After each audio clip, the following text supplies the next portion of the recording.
اللهم صل على سيدنا محمد یا رب صل. بسم اللہ الرحمن الرحیم. السلام علیکم ورحمۃ اللہ وبرکاتہ. آج ہماری محرم الحرام کی چھٹی مجلس ہے. یقیناً آپ پچھلی مجالس بہت توجہ سے سن رہے ہوں گے. ہر مجلس نہ صرف محفل ہے، مجلس ہے، اور اہل البیت کے مناقب، کمالات، ان کی برکات ہیں. اس میں مسائل کا حل، الجھنوں کا حل اور مشکلوں کا حل بھی اس میں موجود ہے، اور 100% ہے. ہر واقعے کے ساتھ کوئی وظیفہ ملتا ہے، ہر واقعے کے ساتھ کوئی تسبیح ملتی ہے، ہر واقعے کے ساتھ کوئی عمل اور زندگی کا ایک ایسا نظام ملتا ہے جس میں مشکلات، مسائل، الجھنیں اور پریشانیوں سے نکلنے کی سچی راہیں ملتی ہیں. آئے میں آپ آج کو ایک واقعہ سناتا ہوں، اور وہ واقعہ بہت کمال واقعہ ہے. امام حسن عسکری بہت باکمال ہستی ہیں، بہت ہی زیادہ تقوی، علم اور سخاوت کے بے مثال بادشاہ ہیں آل رسول کے. ان کے بارے میں ایک شخص نے ایک واقعہ سنایا، متقی بن زید نے.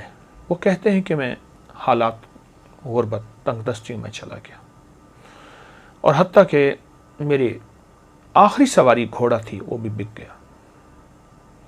اور میں ایک وقت ایسا آیا کہ میرے پاس کچھ نہیں تھا، تو گھوڑے کی لگام پڑی تھی پرانی، اور وہ اونے پونے میں وہ بھی بک گئی.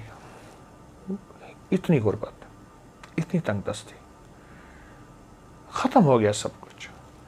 کہا لوگ کھجوریں چنتے تھے کہ یہ کھجور کھانے کی ہے، یہ کھانے کی نہیں ہے. جو پھینک دیتے تھے میں وہ لاتا تھا، اور بعض اوقات ان کھجوروں میں بوسیدگی ہوتی تھی. میں پانی سے دھوتا تھا اور خود اور بچوں کو کھلاتا تھا. حتیٰ کہ ایک وقت ایسا بھی آیا مجھے کھجوریں بھی نہ ملی، تو میں نے کھجور کی گٹھلی منہ میں رکھ کے اس کو چوستا رہا اور اپنے آپ کو بہلاتا تھا اور اپنے بچوں کو بہلاتا تھا کھجور کی گٹھلی سے. یہ حالات میرے اوپر آ گئے، یہ حالات اور یہ واقعات میری زندگی میں، کہ لوگ مجھ پہ ہنسنے لگے. حاسدین میرا مذاق اڑاتے تھے، اور جو میرے دوست تھے وہ مجھ پہ ترس کھاتے تھے اور مجھ پہ رحم کھاتے تھے. کچھ دوستوں نے میری مدد بھی کی خفیہ، لیکن شاید اوپر سے فیصلہ کچھ اور تھا. جو مال اور جو چیزیں، جو مدد میرے پاس آتی تھی، وہ مال اور چیزیں، مدد میرے گھر میں آ کے مٹی، دوسرے لفظوں میں سونا میرے گھر میں مٹی بن جاتا تھا. اور میں فاقوں، تنگ دستیوں میں اور زبوں حالی میں ایسے میرے دن رات گزر رہے تھے، اور میں اسی زندگی کو دیکھ رہا تھا. میں نے کبھی سوچا نہیں تھا کہ میرے حالات ایسے بھی ہو جائیں گے، اور میں نے کبھی سوچا نہیں تھا کہ میری زندگی میں مشکلات، مسائل ایسے بھی آ جائیں گے. کیسا عجیب واقعہ ہے. اور آج بھی وہ نہیں، صدیوں پہلی بات میں ایک سچا قصہ آپ کو سنا رہا ہوں، وہ نہیں. آج بھی دنیا میں کچھ لوگ، اور بہت کچھ لوگ ایسے ہیں جن کے غربت کے حالات ایسے ہیں، جن کے تنگ دستیوں کے حالات ایسے ہیں، اور جن کے گھر میں کانٹے بھی نہیں، پھول تو بڑی بات ہے، اور جن کے گھر میں پانی بھی نہیں، مشروب تو دور کی بات، اور دودھ تو بڑی نعمت ہے.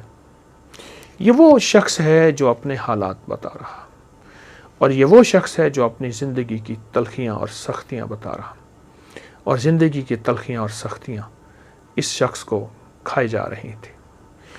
کہتے ہیں ایک دفعہ ایسا ہوا کہ میں رات کو بھوکا سویا، اور درود پاک پڑھتے پڑھتے میں سو گیا. میری آنکھ لگ گئی. میں گہری نیند میں سو رہا تھا. کسی نے میرے دروازے پہ آواز دی، دستک دی، اور میں نے محسوس کیا کہ رات کا آخری پہر، اور کہا کہ اس کا احساس اس لیے ہوا کہ مرغ بانگ دے رہا تھا، مرغ آواز دے رہا تھا، بانگ دے رہا تھا. میں سمجھ گیا کہ رات کا آخری پہر، جسے ہم تہجد اور سحری کا وقت کہیں. ایک شخص نے زور زور سے میرا نام لیا، متقی متقی متقی. تو کہا. میں پریشان اٹھا، اور مجھے ایک خیال آیا کہ کوئی قرض لینے والا ہے جس نے مجھ سے قرض لینا ہے، اور اسے پتہ ہے کہ میں صبح صبح روزی کی تلاش میں نکل جاؤں گا، اور ابھی وہ مجھ سے قرض لینا چاہتا ہے. میں پریشان اور میں سوچتا رہا کہ اس کو کیا جواب دوں. جھوٹ میں بول نہیں سکتا پر جواب دوں تو کیا دوں. کہا اسی سوچوں اور خیالوں میں دروازے کے باہر گیا تو ایک شخص ملا. ایک کالا حبشی غلام تھا اور اس نے نہایت محبت سے سلام کیا, مجھ سے مصافحہ کیا اور ایک تھیلی دی. تو میں حیران ہوا کہ تھیلی بھاری تھی. تو کہا کہ حضرت امام حسن عسکری نے تجھے یہ تھیلی بھیجی ہے, تو اپنے اس سے اخراجات پورے کر, تیری ضرورتیں پوری ہوں. میری آنکھوں سے آنسو آ گئے. اچانک مدد ملی, غیبی مدد ملی, گمان خیال اور احساس سے بالاتر. میں چپکے سے گھر آیا, صبح اپنے گھر کی ساری ضرورتیں لایا اور یوں چند ہی دنوں میں میرے گھر میں ایسے محسوس ہوا کہ خوشحالی آ گئی ہے. میری جی میں آیا کہ میں حضرت کی بارگاہ میں جا کے حاضر ہوں اور ان کی خدمت میں عرض کروں کہ شہزادہ آل بیت اور آپ کی مہربانی, آپ کی شفقت کہ آپ نے میرے ساتھ یہ احسان فرمایا, آپ نے میرے ساتھ یہ شفقت فرمائی. میں حضرت کی بارگاہ میں گیا تو حضرت مصلی پہ بیٹھے اور دعائیں مانگ رہے تھے اور آنکھوں سے آنسو جاری تھے. اہل بیت کا یہ ترا, تاج اور عظمت ہے کہ ان کی طبیعتوں اور مزاجوں میں ہمیشہ عبادات رہی ہیں, اعمال رہے ہیں, اللہ کے خزانوں سے مانگنا رہا ہے اور پھر اللہ کے خزانوں سے مانگ کے مخلوق کو دینے کا مزاج رہا ہے. میں کچھ دیر بیٹھا, آپ عبادت سے فارغ ہوئے تو میں نے ان کی بارگاہ میں دست بستہ سلام پیش کیا اور نہایت ہی ممنون اور شکریہ کہ آپ نے میری اس تنگ دستی میں خبر لی اور آپ نے نہایت کرم نوازی فرمائی اور آل رسول کی سخاوت جو ہوتی ہے واقعی ہے. میں نے کچھ کلمات آپ کی بارگاہ میں عرض کی. آپ ایک پل میں سنجیدہ ہو گئے اور سنجیدہ ہو کے فرمانے لگے, ہم آل رسول کو ایک چیز ملی ہے, میں تجھے بتاؤں, اور آئندہ کے لیے اگر تو بھی کرے گا تیری خود وسعت ہوگی, یعنی تیرے پاس مال, نعمتیں اور چیزیں ہوں گی, اور جس کو تو مال دے گا اس کے پاس بھی وسعت ہو جائے گی. اور پھر ٹھنڈی آہ بھر کے فرمانے لگے, اے کاش ہم برکت کو پہچان لیتے.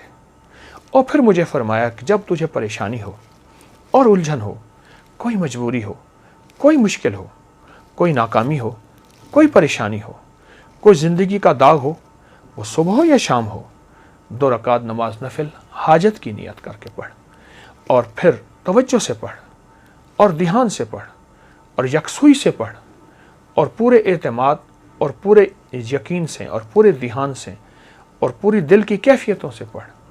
اور پھر فرمایا سلام پڑھ کے بعد پھر کثرت سے دعا کے لیے ہاتھ اٹھا اور آمین کہے, اور اپنے مقاصد کا تصور کرتے ہوئے, اپنے مسائل کا تصور کرتے ہوئے, اپنی مشکلات کا تصور کرتے ہوئے آمین کہے.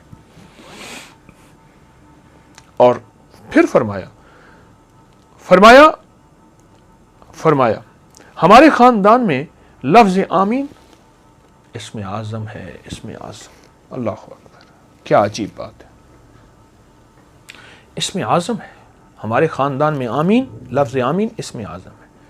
نفل حاجت کے پڑھ, سلام کے بعد دعاؤں کے لیے ہاتھ اٹھا اور پھر اپنی دعا بھی مانگ اور اپنی دعا پہ خود آمین کہے. آمین, مسلسل دعا مانگ, آمین, مسلسل دعا مانگ, آمین, مسلسل آمین کہے, مسلسل آمین کہے اور آمین کہتا جا. اتنی دعا مانگ لمبی اور اتنے دیر آمین کہے, تیرا دل مان جائے, تیرے اندر کا یقین کامل ہو جائے, تیرے اندر دل کی کیفیتیں مکمل ہو جائیں. کیا؟